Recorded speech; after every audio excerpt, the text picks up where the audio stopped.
여호수아 1장 1절에서 9절의 말씀을 제가 공독해 드리겠습니다. 여호와의 종 모세가 죽은 후에 여호와께서 모세 수종자 눈의 아들 여호수아에게 말씀하여 이르시되 내 종 모세가 죽었으니 이제 너는 이 모든 백성과 더불어 일어나 이 요단을 건너 내가 그들 곧 이스라엘 자손에게 주는 그 땅으로 가라. 내가 모세에게 말한 바와 같이 너희 발바닥으로 밟는 곳은 모두 내가 너희에게 주었노니 곧 광야와 이 레바논에서부터 큰 강 곧 유브라데 강까지 해쪽 속의 온 땅과 또 해 지는 쪽 대해까지 너희 영토가 되리라. 내 평생에 너를 능히 대적할 자가 없으리니 내가 모세와 함께 있었던 것 같이 너와 함께 있을 것이니라. 내가 너를 떠나지 아니하며 버리지 아니하리니 강하고 담대하라. 너는 내가 그들의 조상에게 맹세하여 그들에게 주리라 한 땅을 이 백성에게 차지하게 하리라. 오직 강하고 극히 담대하여 나의 종 모세가 내게 명령한 그 율법을 다 지켜 행하고 우로나 자로나 치우치지 말라. 그리하면 어디로 가든지 형통하리니 이 율법책을 내 입에서 떠나지 말게 하며 주야로 그것을 묵상하여 그 안에 기록된 대로 다 지켜 행하라.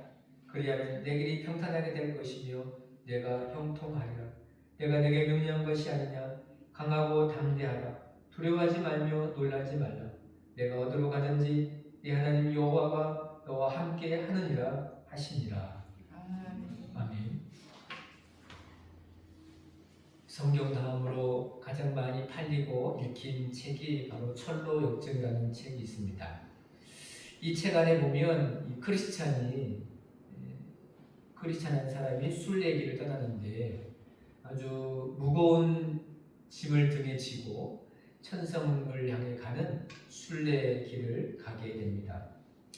이 순례자인 이 크리스찬이 그 등에 무거운 짐을 어디에서 벗겨지는가 하면 십자가 앞에 섰을 때에 그 모든 무거운 짐이 벗어지게 됩니다. 그래서 이제 짐 없이 아주 가볍게 아주 상쾌한 즐거운 마음으로 순례의 길을 계속 가는데 그 순례의 길이 사실은 아주 평탄한 길은 아닙니다.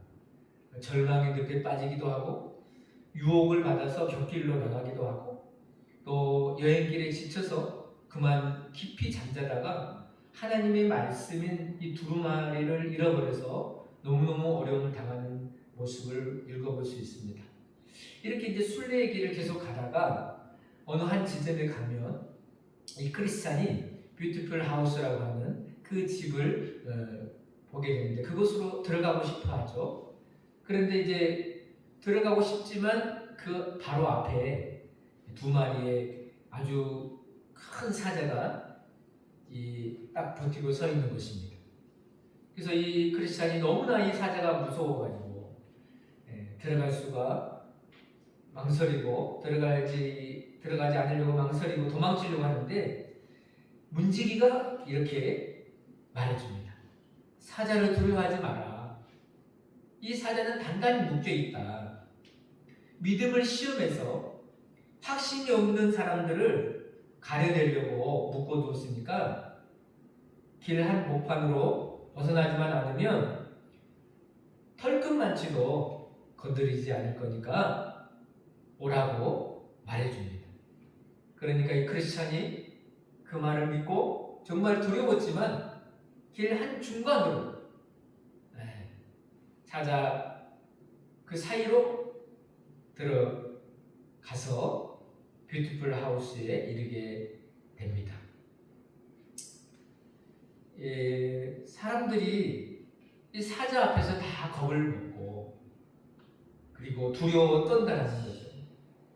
근데 우리가 가만히 보면 이 두려움의 실체를 잘 파악해 봐야 됩니다. 사자가 무서웠지만 앞으로 조금씩 나가게 되었고 사자가 잡아먹겠다라고 달려들었지만 묶여 있었다라는 거죠. 그리고 앞에 있는 그 방향을 향해 목표를 향하여 도망가지 않고 두려움이 달려들려고 했지만 두려움은 한계가 분명히 있다는 것을 믿고 나아갔을 때 자신이 목표하는 바에 이르게 되었습니다. 그리고 치우치지 아니하면 한가운데로 가면 두려움을 이길 수 있다라는 것도 우리들에게 가르쳐주고 있습니다. 여러분, 철로 역정에 나오는 크리스찬, 또 이것뿐만 아니라 많은 여정 가운데서 두려움을 또 어려움을 만나게 되잖아요. 근데 오늘 우리가 보면 이 철로 역정의 크리스찬이만이 아니고 모세 후계자인 여호수아도 이 현실에 굉장한 두려움을 가지고 있습니다. 성경은 여호와의 종 모세가 죽었다라고 했습니다. 모세는 이스라엘 백성들이 애굽에서 광야로 또 하나님 촉각거리는 가나안 땅으로 이끄는 하나님의 귀한 종이죠. 모세는 하나님의 음성을 직접 들은 사람이고 그리고 40년간 이스라엘을 이끈 지도자입니다. 모세는 모든 사람들이 인정하는 그를 우러러보는 위대한 지도자입니다. 모세가 이렇게 위대한 지도자이지만 그도 죽는 순간이 다가왔잖아요. 죽었잖아요. 그런데 그가 이렇게 죽음으로만 끝나지 아니하고 자기의 후계자 대를 이어서 이끌 지도자를 세워줍니다. 그가 바로 여호수아입니다. 여호수아가 모세가 죽고 난 후에 이스라엘을 이끌어야 하는 이 너무너무 중요한 역사적인 사역 앞에 얼마나 두려웠을까, 얼마나 그 압박감이 심했을까라는 생각을 가져봅니다. 모세가 없이 여호수아 혼자서 이 일을 감당한다는 거 얼마나 굉장한 부담이 됐을 것이다라는 그런 마음을 우리가 가져봅니다. 그렇기에 지금 여호수아가 어떤 상태에 있을까? 하나님 앞에 분명히 그 두려움과 그 부담감을 안고 엎드려 있지 않았겠습니까? 하나님 앞에 매달려서 하나님이 어떻게 하실지를 기다리는 그러한 시간들을 가졌지 않겠습니까? 그런데 하나님 앞에 이렇게 엎드려 있으니까 하나님께서 여호수아에게 음성을 들려주십니다. 내 종 모세가 죽었으니 이제 너는 이 모든 백성으로 더불어 일어나 이 요단을 건너 내가 그들 곧 이스라엘 자손에게 주는 그 땅으로 가라. 하나님께서 여호수아에게 이 백성들을 다 이끌고 그 땅으로 들어가라고 말씀하십니다. 그리고 또 하나, 백성을 이끌고 하나님이 주신 그 땅으로 들어가서 너희들이 밟는 땅, 밟기만 하면 그 모든 땅들을 내가 너희에게 주겠다라고 말씀하십니다. 내가 모세에게 말한 바와 같이 너희 발바닥으로 밟는 곳은 모두 내가 너희에게 주었노니. 하나님께서 여호수아에게 밟는 모든 땅을 주었다라고 말씀하십니다. 그리고 이 땅을 어디까지 주시는지 또 얼마만큼 주시는지에 대한 분명한 경계도 말씀하십니다. 막연하게 주시겠다? 그게 아닙니다. 어떤 지역과 경계를 확실하게 알려주시잖아요. 곧 광야와 이 레바논에서부터 큰 강, 곧 유브라데 강까지 헷 족속의 온 땅과 또 해지는 곳 대해까지 너희의 영토가 되리라. 여호수아에게 하나님께서 구체적인 땅을 얻는 정보와 약속을 해주십니다. 그러는 가운데 하나님이 또 한 번 여호수아에게 너무너무 중요한 말씀을 주십니다. 하나님께서 여호수아에게 특별히 강조하셔서 주시는 말씀이 있어요. 그게 뭐냐면 강하고 담대하라는 말씀입니다. 오늘 본문에 보시면 여러분 이 강하고 담대하라는 말씀이 3번 나옵니다. 6절 강하고 담대하라, 7절 오직 강하고 극히 담대하여, 9절에서는 강하고 담대하라, 두려워하지 말며 놀라지 말라. 여러분, 왜 하나님께서 이렇게 강하고 담대하라고 여호수아에게 말씀하셨을까요? 지금 여호수아가 강하지 않습니다. 약해 있습니다. 담대하지 않습니다. 두려워하고 있습니다. 그의 몸과 마음에서 느껴지는 것은 두려움과 어려움의 문제들입니다. 그리고 하나님께서 강하고 담대하라고 말씀하신 이유는 강하고 담대하지 아니하면 이 역사적인 사명을 이룰 수 없다라는 거예요. 모세를 이어서 네가 지도자로서 그 일을 감당하기 위해서는 강하고 담대하지 아니하면 할 수 없다. 그래서 강하고 담대함을 하나님께서 누누이 강조하여 말씀하십니다. 그런데 우리가 가만히 보면요, 이 여호수아의 상황이 되면 두렵지 않겠습니까? 정말 두려울 것 같은데요. 무섭지 않겠습니까? 겁나지 않겠어요? 그리고 모세가 만약에 있다면, 아니 모세라도 살아있다면 그 그늘에서 어떻게 좀 해볼 것도 같은데, 모세라는 사람이 죽어서 없습니다. 자기 혼자 해야 되는 이 일에 얼마나 큰 부담감과 어려움이 있었겠느냐라는 거예요. 여호수아는 이 가나안 정복을 앞두고 모세가 죽었기 때문에 너무너무 두렵고 약해져 있었습니다. 그래서 하나님께서 계속해서 여호수아에게 말씀해 주십니다. 강하고 담대하라. 강하고 담대해야 된다.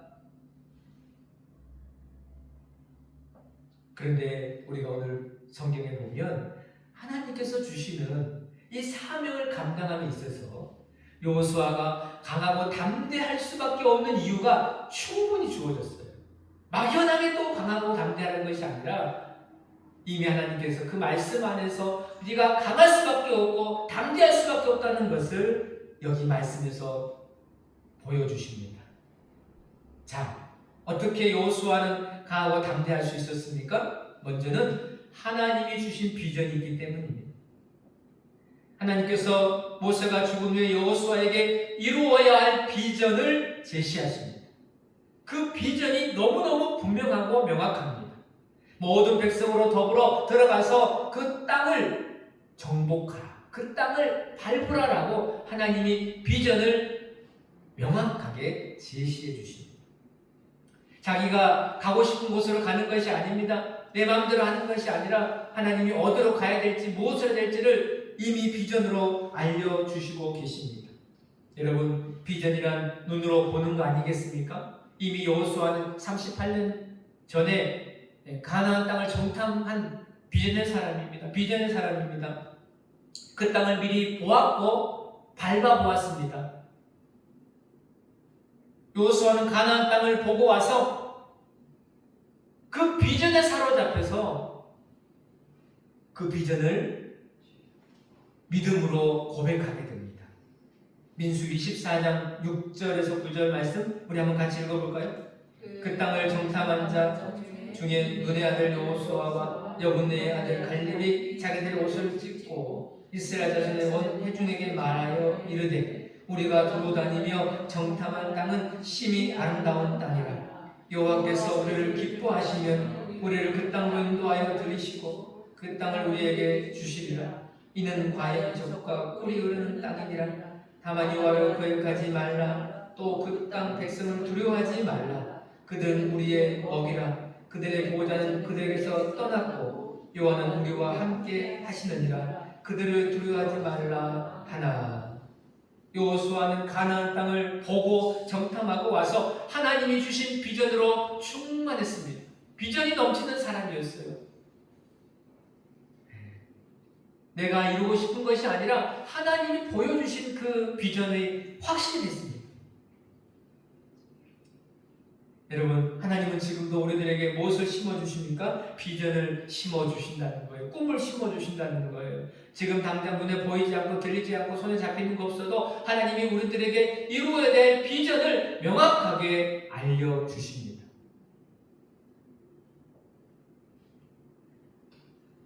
지금 여호수아의 마음속에 다시 옛날에 가졌던 하나님이 처음부터 주셨던 그 비전을 다시 불렸듯이 일으키고 살리고 계십니다. 여러분, 사실 비전이 없는 사람은 약해집니다. 꿈이 없는 사람은 두렵기만 합니다. 그러나 비전은 사람을 매우 강하게 하고 담대하게 만들어주는 것이죠. 여러분, 헬런 켈러 아시죠? 헬런 켈러는 삼중고를 겪지 않았습니까? 헬런 켈러가 이런 말을 했습니다. 사람은 앞을 못 보는 사람보다 비전 있는 사람이 더 불행한 사람입니다. 우리는 앞을 못 보면 저 사람 불쌍해라고 그렇게 말할 수 있다는 거예요. 그러나 아니라는 거예요. 꿈과 비전을 갖지 못하면 가장 불행한 사람입니다. 예수님께서 비전 없는 사람들에게 오셔서 꿈과 비전을 심어주시잖아요. 제자들 보십시오. 다 하나같이 갈릴리 어부로 살아가는 사람들입니다. 고기 잡고 고기 팔아서 그것으로 먹고 사는 것이 그들의 어쩌면 삶의 전부였는지 모르겠습니다. 그런데 예수님께서 베드로에게 이렇게 말씀하셨습니다. 나를 따라오라. 내가 너희로 사람을 낚는 어부가 되게 하리라. 여러분, 사람을 낚는 어부, 하나님 나라에 대한 비전, 하나님 나라에 대한 꿈, 그것을 우리들에게도 주신다는 거예요. 여러분, 지금 우리가 붙들어야 될 것은 요호수아와 같이 하나님 나라에 대한 꿈과 비전을 가지고 살아가는 귀한 축복이 우리 모두에게 있기를 간절히 소망합니다. 우리 교회도 하나님이 주신 비전이 있습니다. 여러분, 우리 교회 주보에 보시면 앞에 5가지 그 비전이 있잖아요. 예배드리는 기쁨과 감격 있는 교회, 선교로 주님 나라 확장을 이루어가는 교회, 제자되고 제자 삼는 교회, 치료하는 교회, 사랑하며 섬기는 교회가 되고자 합니다. 하나님은 우리가 꿈을 꿀 때, 기도할 때 반드시 이 비전을 선포한 대로 이루어 주시고 그것을 통해서 영광을 받으시는 그 은혜를 우리에게 주실 줄로 믿습니다. 여러분, 이제 비전 없이 살아갔다면, 꿈 없이 살아갔다면 다시 비전을 발견하고 비전을 받아서 우리가 그 비전을 이루며 살아가는 귀한 축복이 여러분 모두에게 있기를 간절히 소망합니다. 또한 하나님의 말씀을 지키고 행하는 일에 강하고 담대하라고 말씀하십니다. 여호수아는 모세로부터서 율법을 들어서 알고 있었습니다. 그리고 모세가 전해준 율법책도 가지고 있었습니다. 7절에 우리 같이 한번 읽어볼까요? 오직 강하고 극히 담대하여 나의 종 모세가 내게 명령한 그 율법을 다 지켜 행하고 우로나 자로나 치우치지 말라. 그리하면 어디로 가든지 형통하리니. 모세로부터 하나님의 말씀인 율법을 받아서 그것을 다 지켜 행하라라고 말씀하십니다. 그 말씀을 떠나지 말라. 그 말씀이 입에서 조금도 떠나지 말게 하라라고 가르쳐 주십니다. 율법을 주야로 묵상하고 그 말씀에 기록된 대로 행하라. 여러분, 이것이 바로 여호수아 지도자의 갖춰야 될 중요한 자질 중에 하나입니다. 하나님의 말씀을 떠나지 않고 그 말씀을 늘 묵상하고 그 말씀과 함께 살아가는 것. 이것이 지도자가 갖춰야 될 가장 큰 중요한 자세가 된다는 거예요. 어떻게 하나님의 말씀을 지킬까? 여러분, 어떻게 하나님의 말씀을 지킬 수 있을까요? 자, 지키고 행하고 입에서 떠나지 않게 하고 그것을 주야로 묵상한다는 거예요. 한마디로 말씀드리면 여호수아는 늘 하나님의 말씀과 함께 살아가는 거예요. 함께 살아가는 거예요.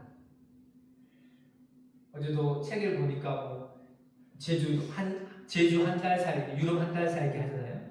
요즘 한 달 살기 많이 하지 않습니까? 유행처럼. 하나님 말씀과 살아가는 것. 이것이 가장 큰 즐거움을 준다는 거죠. 가장 큰 힘을 준다는 거죠. 그러려면 어떻게 해야 되는가? 이 율법책을 입에서 떠나지 말게 하라. 입에서 떠나지 말게 하라. 어쩌면 이 율법책을 입에서 늘 읽고 늘 입에서 말씀이 그 입안에 있는 거죠. 어쩌면 이건 소리내서 말씀을 읽는 거랑 좀 같다라고 생각합니다. 그러니까 눈으로만 읽는 것이 아니고 자기 귀에 들릴 정도의 소리를 내서 하나님 말씀을 계속해서 읽는 거.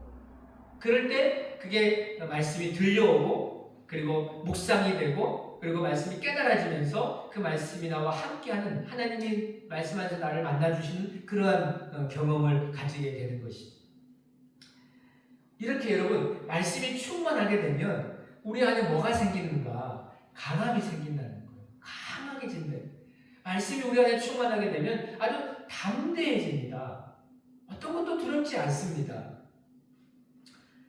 신문에 보니까 요즘 아이들 문해력이 떨어져서 선생님이나 부모님들이 되게 걱정한데 우리 아이가 이 글을 읽어도 뜻을 이해를 잘 못하는 거예요.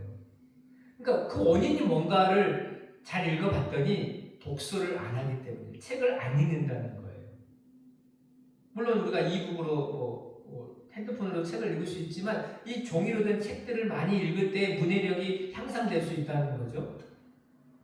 우리가 여러분 책은 굉장한 우리들에게 선물을 주지 않습니까? 상상력을 키워주고 우리의 심성을 좋게 해주며 지혜를 주고 감성이 부드럽게 하고 또 독자를 통해서 그 저자를 통해서 우리가 만날 수 없는 사람들을 만나서 그 사람들이 경험했던 지혜와 지식들을 미리 얻는 것이 이 독서를 통해서 가능해지는 거 아니겠습니까? 여러분 나이가 많아도 여전히 우리들에게 있어야 될 게 뭐냐면 바로 배우는 거예요. 요수아도 그러니까 하나님께서 이 지도자로서 네가 계속 공부해라. 말씀으로 공부하고 말씀으로 계속해서 연구하고 그래서 말씀 안에서 늘 자라가라라고 하는 그런 주문을 하고 계시는 것이죠. 지도자로서 힘과 지혜를 키우는 것은 말씀을 계속해서 배우고 익히고 묵상하고 그것을 통해서 자라가는 그러한 사람이 될 때 네가 하나님 주신 그 귀한 것들을 잘 감당해낼 수 있다는 것을 가르쳐 주십니다. 인재전쟁이라고 하는 그 다큐멘터리가 있어요. 거기에 보시면 지금 중국이 얼마나 무속도로 발전하고 있다는 것을 우리가 볼 수 있습니다. 인재전쟁이라고 하는 여러분 한번 보시면 볼만합니다. 중국이 옛날에 우리가 중국 하면 메이드 인 차이나 하면 제품을 못 만드는 나라, 우리보다 뒤처진 나라로 그렇게 생각하지 않았습니까? 그런데 지금 중국은 그렇지 않다는 거예요. IT나 AI에서 굉장히 우리나라보다 더 앞서가 있는 나라가 중국입니다. 미국보다 더 앞서가 있는 나라가 중국입니다. 그런데 왜 이렇게 중국이 공학이 발달했나 봤더니 그 중심에 뭐가 있냐면 공부가 있었습니다. 책과 공부. 열심히 과학에 완전히 몰입해서 인재들을 개발해내고 책을 통해서 공부를 시키는 거예요. 여러분 배우지 아니하고 공부하지 아니하면 뒤처진다는 거예요. 신앙도 마찬가지입니다.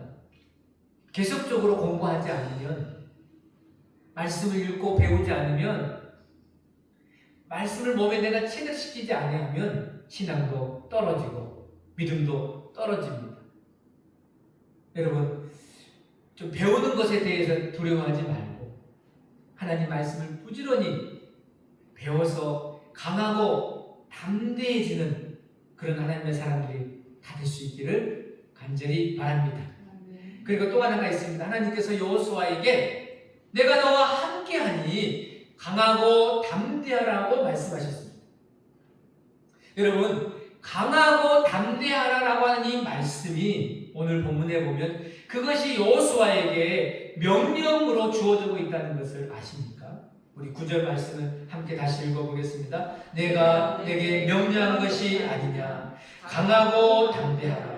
두려워하지 말며 놀라지 말라. 내가 어디로 가든지 내 하나님 여호와가 너와 함께 하느니라 하시니라. 강하고 담대하라는 말씀이 하나님이 여호수아에게 명령으로 주어지고 있다는 거예요.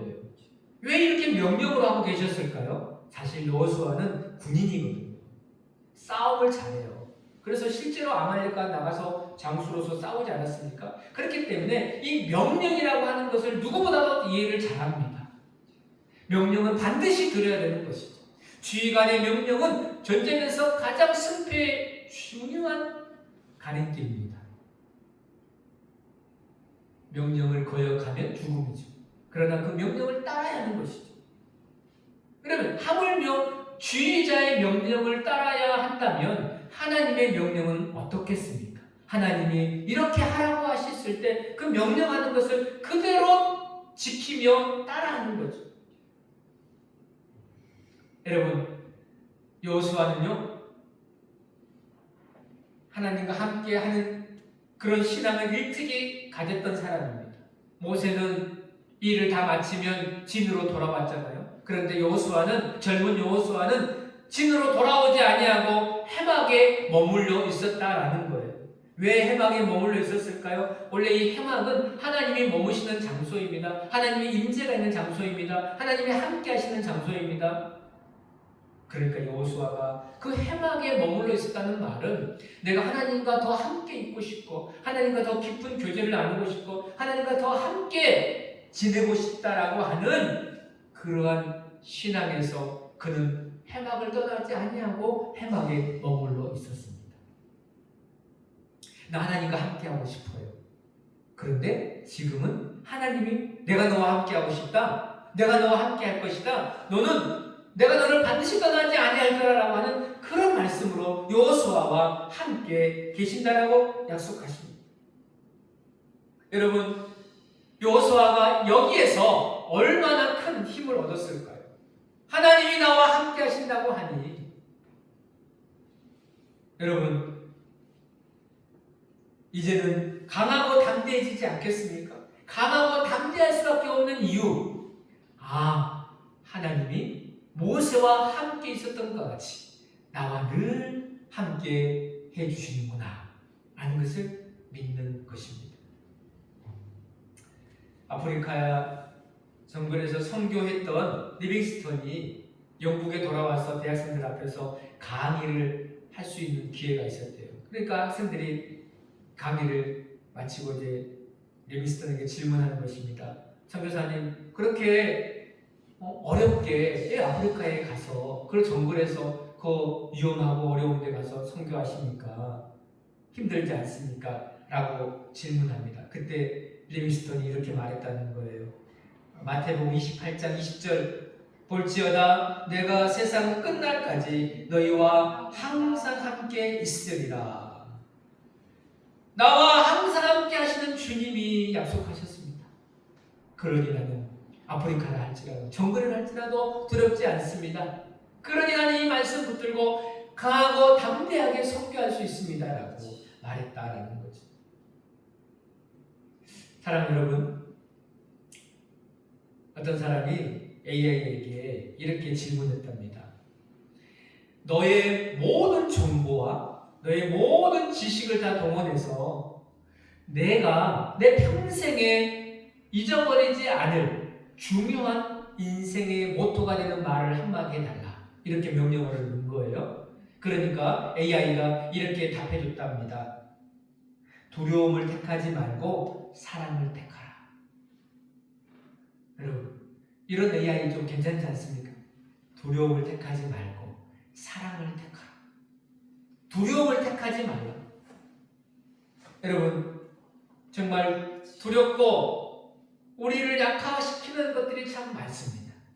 저도 이곳에 교회로 옮겨올 때 너무너무 약해 있었어요. 제 몸도 참 약해 있었고 여러 가지 상황이 어려웠습니다. 그런데 하나님께서 제게 주시는 말씀이 여호수아 1장 9절의 말씀이었어요. 내가 내게 명령한 것이 아니냐. 너는 마음을 강하고 담대하라. 내가 어디로 갔든지 내가 너와 함께 한다라고 주님이 말씀해 주셨어요. 네가 어디로 가든지 내가 너와 함께 한다. 그 말씀을 내가 내 마음에 받을 때 용기가 생기고 힘이 나고 그래, 하나님이 나와 함께 하시니 내가 할 수 있지. 그런 믿음이 생기게 되었습니다. 그리고 오늘 여기까지 오게 되었습니다.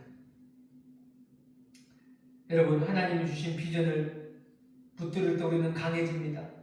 하나님 말씀을 붙들 때 우리는 담대해집니다.